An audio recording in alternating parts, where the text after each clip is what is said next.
Hi friends, welcome to 5 Minutes Tech YouTube channel. Here is Samsung Galaxy M14 5G smartphone.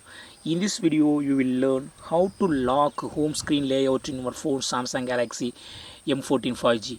This is home screen. Okay, if you want to lock home screen, yes, you can do it. What you have to do is just go to the settings of your phone here and then go to home screen.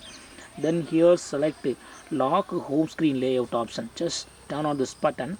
Now home screen is locked, and if you want to reposition, uh, you cannot do it.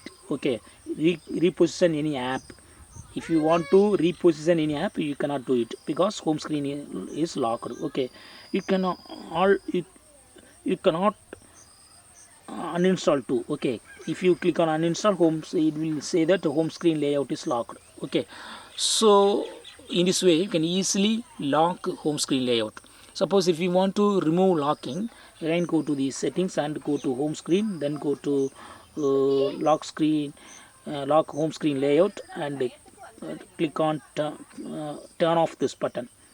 Okay, turn off lock home screen layout button, and now it can be repositioned and or uninstalled. Okay, see here I reposition this Google Play Store. So in this way you can also